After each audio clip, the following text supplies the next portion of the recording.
Ndewonu ụmụnne m ndị Igbo ndị ọma njem ọnụ, ekelekwa m unu. Ebe nsi ewetara unu ozi a bụ n'ụlọ ozi ndị sim.si ha asịrị FM. Aka m bụkwa nwanne gị nwoke 042 Solex, onye akụkọ ụwa. Ihe onyonyo a ị na-ahụ n'iru ebe a bụ ihe onyonyo si n'ahịa Trade Fair Complex nke dị na steeti Lagos wee pụta ụnyaa bụ mkpụrụ ụbọchị nke 30 nke ọnwa Septemba n'afọ 2025 bụ 30th September 2025.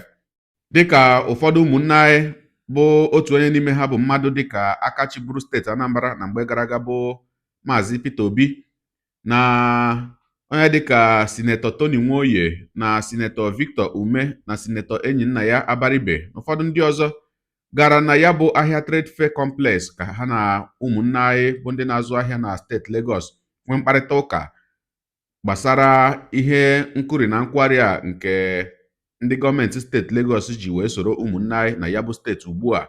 Ma dịka ha ruru ebe ahụ, ha bụ ụmụnne anyị bụ ndị na-azụ ahịa na steeti Lagos si na ebe dị iche iche, ma ndị nọ na ya bụ ahịa Trade Fair azụ ahịa, ma ndị nọ na Spanda, ma ndị nọ n'ahịa ndị ọzọ dị iche iche ebe ụmụnne anyị na-azụ ahịa na ya bụ steeti Lagos, zitechara ndị mmadụ ebe ahụ wee nabata ha bụ ndị bịara ịgwa ha okwu. Ma ụfọdụ n'ime okwu agbamume nke ha gwara ụmụnne anyị ahụ bụ ndị na-azụ ahịa na steeti Lagos bụ na ha burugodo ụzọ kelee ha n'ihi na ha emeghị katakata ma ọkwa na lụsowe ndị steeti Lagos ọgụ dịka a na-akụri ya bụ ihe nke a na-akụri ebe ahụ.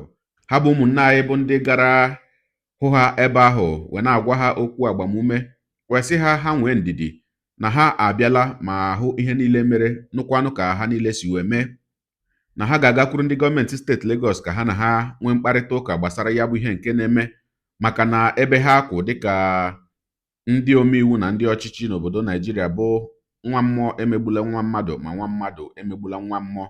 Ya mere na ọ bụrụ ha na aka gị dị ọcha na ị naghị emebi iwu obodo, ga-atụla ụjọ si obi etila gị na ya bụ mmiri ga-ezocha ma gbachaa. Ogologo kwa dị mmanụ ka mgbede. Ya mere buru oche gị kpụdobe nso ma nọrọ ala ka anyị anya na ya bụ ihe onyonyo ma hụ ka mkparịta ụka ahụ si wee gaa n'etiti ụmụnne anyị n'ahịa Trade Fair Complex nke dị na steeti Lagos. Ya mere a sịla na Solex si kama lere onyonyo ya.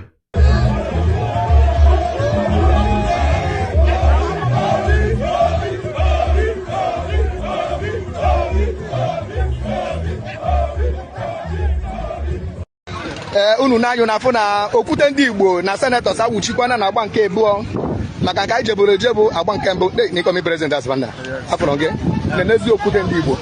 Ọ ya nwa nọ na moda with the Abaribe and the Victor Ume and so many other senators.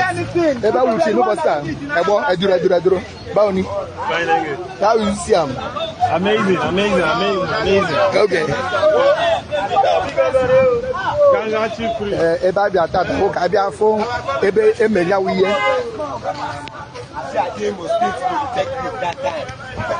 Ebe a lụrụ ụda ajọ ọrụ mbụ ndị obodo a ka anyị na-eje, anyị ejego na agba nke mbụ ka na-ejezi na agba nke abụọ.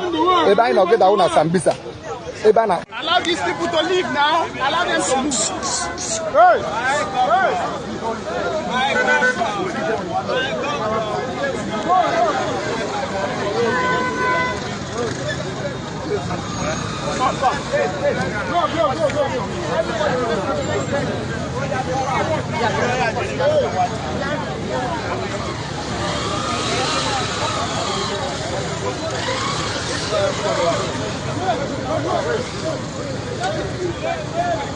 So let us know that people are representing us in the House of Representatives. We can use nothing trying to break our voice. We know that government, not fast government. We are all the people who are president, we are all workers. And what is bringing this problem is not our fault. Because you can check the year 1977 to 26th of September for 8 years. Asbanda and all the people that have been here since 1995. And we have not been getting any problem. We have people that are managing our landlords, which is Elephant Board. And a certain position office of federal government. And it will interest you to know that we have more than 10 associations here.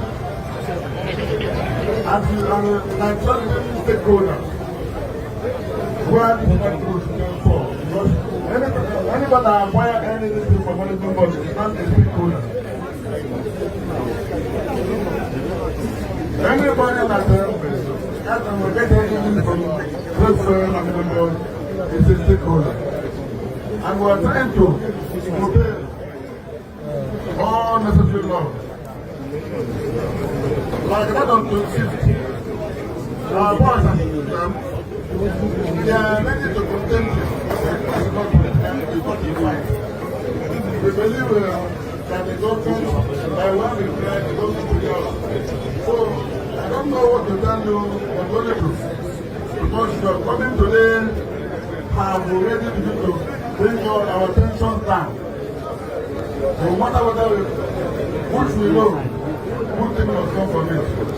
Because what my people are looking at least let federal government and the federal state and management come together, assimilate together. And have a very simple something that we ndị nọ ndị Igbo na-azụ na program ife a na-eme ha nwere na senator anyị ya afọ senator Ume and our brother former governor of Anambra State, the presidential candidate of na ha maka ntikọsị ndị Lagos State Government ntikọsị property nke Mbonwe na president so onye ka ha bịara taa bi 30th of September 2021 Senator Abadibe, more than the purpose, our chairman, thank you. May we call on the Abadibe and the night. May we call on the distinguished senator of Ipobe to talk to members, to talk to stakeholders. Okay. Distinguished senator,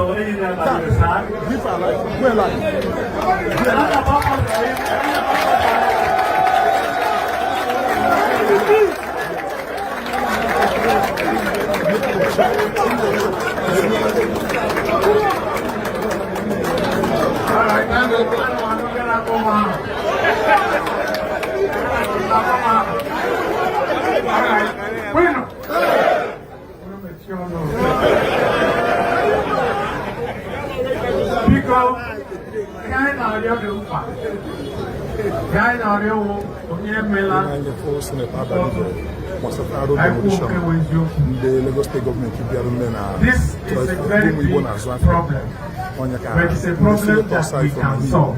It's a problem that is very, very easy to solve. So we are going back, so we have done our fact finding, we have found out everything we need to find. It is to now bring the Trade Fair Complex management, the Lagos State government, and any other stakeholder so that they will sit on a table and then this matter will be resolved. What we can all beg you and ask you is please, let there be no violence, let there be no trouble, let nobody take laws into their hands. Why we came here is because we are lawmakers. And as lawmakers, we can view breaking the law. And what we will try to do is to ensure that every other person involved in this does also not break the law. Let us know exactly what is at stake and how it can be resolved. You can trust us that we are going to do that. So finally, before we go, otu ihe unu ga-ama onye ji mmadụ n'ala jikwa onwe ya. Ọkwenụ? Kwenụ?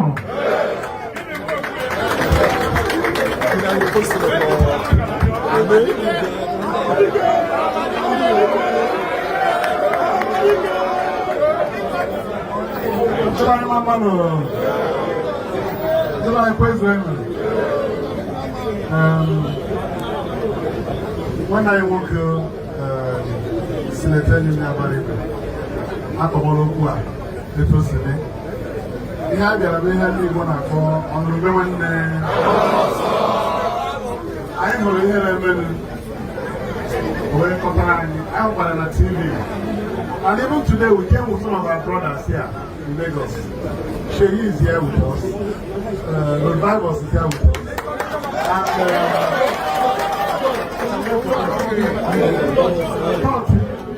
God is here with us.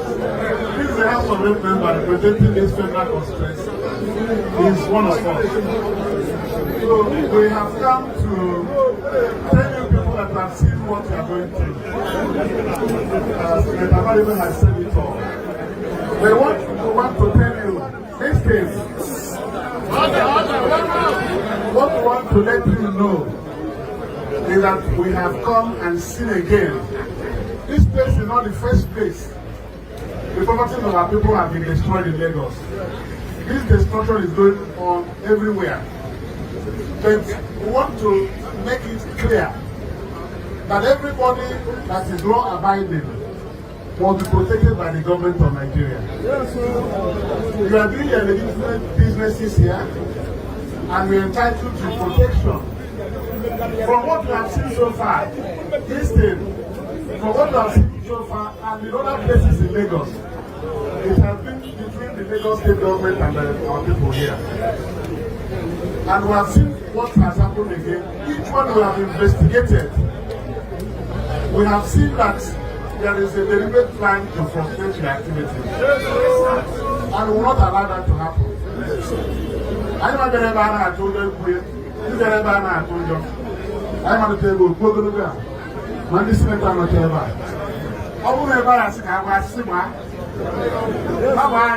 I can't live with you.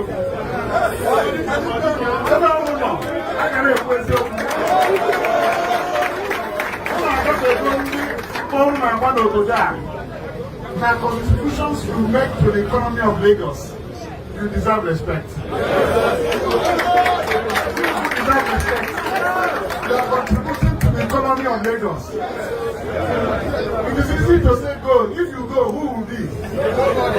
What you are doing here is very important for the survival of Lagos. We are making this economy strong, and we encourage you to continue doing your business the way you are doing it. Don't break the law. We are happy with what we have seen today. And what they told us that happened here was not correct. They said you built on top of drainage channels. No, we have seen not anyone. No.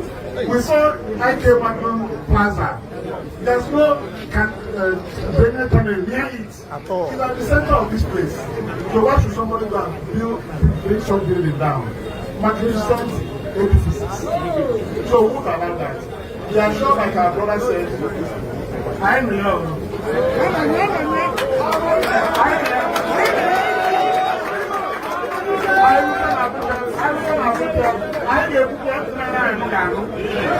Yes, because I don't know. I thank our brothers actually, George and they saw with us. It was not the tribal thing. They saw what we saw. And they said it and it. So thank you very much. Nothing of money. We are the heaven ever.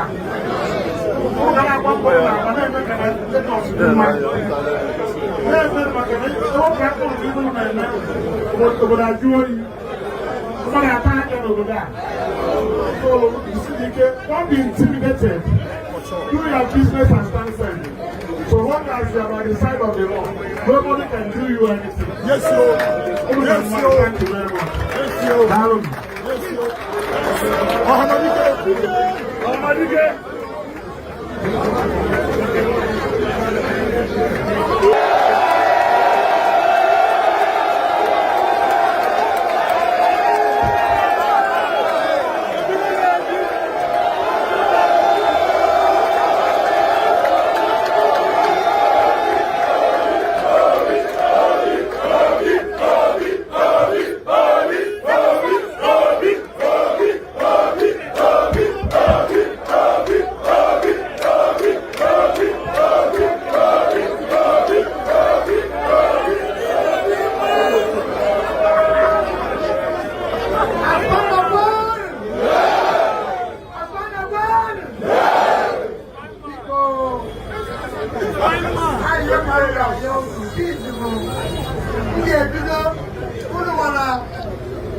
I'm grand patron of this market. Yes, sir. All the alcohol, one even ever. I'm a president. Salary for 1 9. One is what's on the buy. The Tabari Band never. Otutua. What's the American?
I will endeavor to call those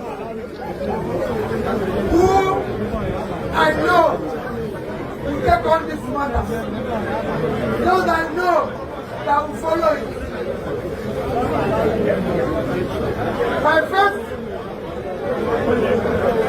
comment is gratitude. My first comment is gratitude to the market. All of you that when they came, with all the annoyance, he decided to be law abiding. I thank you for that.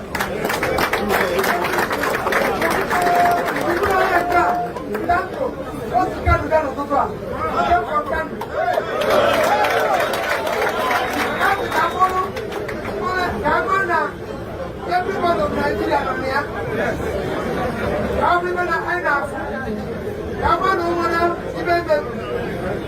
so, I thank you for being law abiding. I thank you for staying calm. They've done, seen everything, and they've mentioned, and they've followed the religion. There was a different thing in the program here.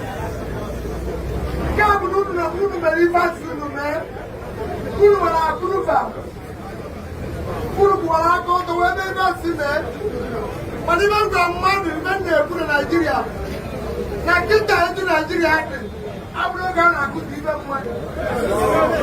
I'm not going to give them money. So what happened? If I don't want to go to Pukita, I'm not going to give them money. I don't do them.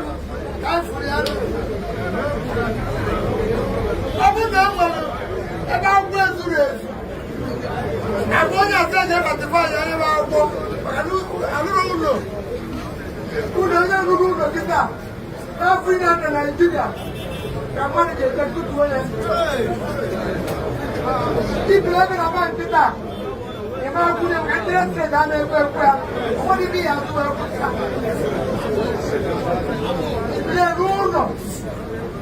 I don't know. I get it. You want to go. I do the other. So I could even want to go. So the guy that can do everything. Five Jago, who negative that. What do you have good room for one? My name is you. Yes, you. What bank shop? I thought I'm making it. Canada abide in Nigeria. Yes, even Nigeria. Nobody in our show. All of you are not abiding. Hard-working people trying to do your business. We cannot be talking about foreign investors. When local investors, The president of Aswan, the million money in the world.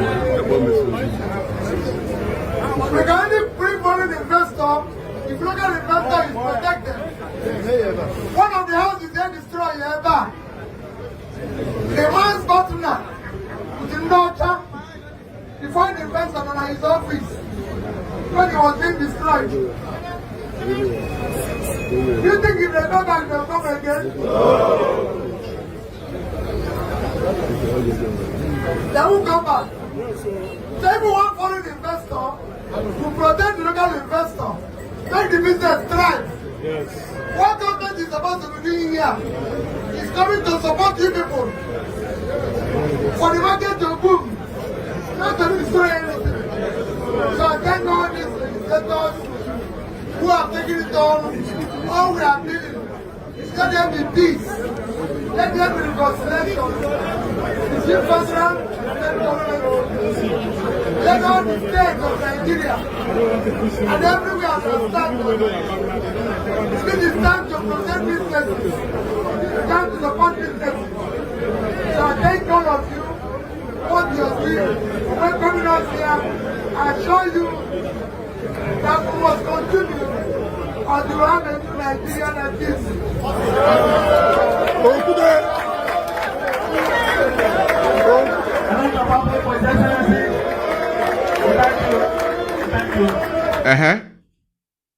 Ọkwa ikirichala ya bụ ihe onyonyo. Na mbụ ana m ekele ha bụ ụmụnne anyị bụ ndị gara ebe ahụ, bụ mmadụ dịka Maazị Peter Obi, Sinetọ Enyinaya Abaribe, Sinetọ Victor Ume, Sinetọ Tony Nwoye na ndị ọzọ. Wee na-ekelekwanụ ụmụnne anyị ndị bi ebi na steeti Lagos na-azụ ahịa bụ ndị nabatara ha. Wee na-asị na ụdị njem a ndị a gara ugbu a ka anyị na-ele anya n'aka ndị niile akpọrọ ndị ọchịchị anyị n'ala Igbo kamgbe afọ ole na ole gara aga. Ekwubuola m ya ebe a ugbo ole na ole, wee sị na amaghị m ihe na-akpata na onwe ihe ọbụla a sị na o mere na be anyị ma ọkwanụ n'ebe ọbụla na Southern Nigeria nke gbasara ndị ugwu. Tupu ime ihe na-eme, ndị ukwu ndị ọgaranya dị iche iche na be ndị ugwu ga-ahapụ ihe niile ha na-eme wee gbadata ozugbo ebe ahụ ka ha na ndị gọọmenti obodo ahụ ebe ihe ahụ na-eme nwee mkparịta ụka, dịka nke mere ọnwa ole na ole gara aga.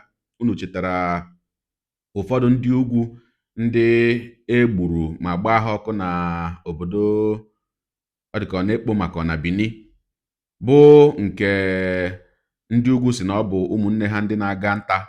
Unu chetara ka ọtụtụ ndị ma ndị gọvanọ ma ndị sinetọ si wee si na ugwu wee gbatuo na Edo steeti ka ha mara ihe na-eme, tinye ọnụ na ya bụ okwu. Ebe ọbụla a na-emegide ụmụnne ha, ha anaghị agbachi nkịtị, wee na-asị na ọ bụrụ na ndị ọchịchị niile anyị nwere n'ala Igbo na-eme otu a, bụ ebe ọbụla a na-akpagbu ndị Igbo, ebe ọbụla a na-emegide ndị Igbo n'aka, unu agbaraje si kedu ihe na-eme, ha bụ ụmụnne anyị. Ya bụ ihe ga-abara ụmụnne anyị bụ ndị Igbo bi na mpaghara dị iche iche nke obodo Naijiria uru nke ukwuu. Nke mbụ bụ na a ga na-akwanyere ha ugwu n'ụzọ pụrụ iche, maka na ebe ọbụla ha nọ, ha mara na imetụ ha n'onye aka na ụmụnne ya ga-abịa. Gọvanọ steeti ọbụla ebe ha nọ chọghana ka o mee ihe ọbụla ga-emegide ha, o cheta na o nwekwara ndị ga-akpọ ya n'ekwentị, makwa na o nwekwara ndị ukwu ibe ya bụ ndị ga-abịa jụọ ya ajụjụ mụdị ha mee, ha akwanyere onwe ha ugwu.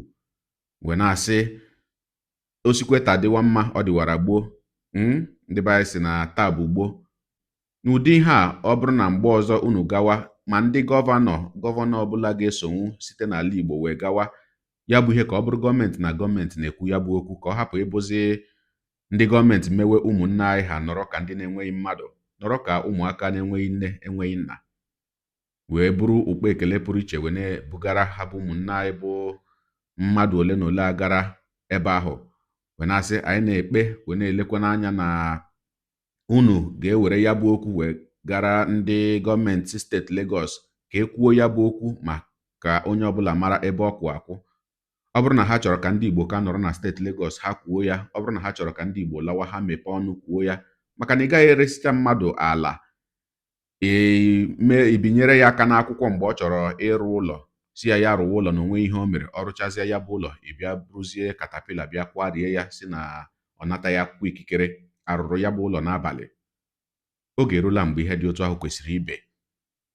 Ọ dị mma ka njedebegodi ebe a. Gị onye na-egere akụkọ ụwa m, ịmarala n'otu anyị si eme ya deere ebumnuche gị otu isi hụ ya bụ ihe nke ikiriri ugbu a na ngalaba okwu ka anyị mara uche gị n'ihi na uche onye adịghị ya njọ. Daalụkwa gị onye na-eso eburu anyị sonye. Ekelekwa m gị na-asị gị jide ka iji onye asị ya jide ka o ji ịmara na nke o ji kacha mma. Ekpere m bụ na Chineke nna ga na-anọnyere gị ọpụpụ gị na mbata gị na-etinyere gị aka n'ezi ihe niile nke ị na-eme. Gị taa bụkwanụ mbụ ị na-ahụ ihe onyonyo anyị, asị gị nnọọ. Onye gị na ya ka nọkwa bụ 042 Solex, onye akụkọ ụwa n'iru akwụkwọ efere mba ụwa.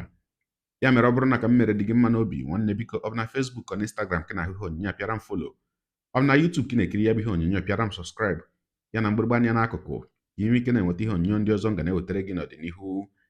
Igbo ndị ọma njem ọnụ, Igbo mụrụ nze m ọzọ, ekelekwa m unu wee na-asị na ọ ga na-adịrị unu niile mma o. Ise ngwanụ tụsawara m ihe onyonyo a na-atụsara m ya bụ ihe onyonyo na-apịrị maka na share button. Ya mara gị mma onye nke m, udo dịrị unu.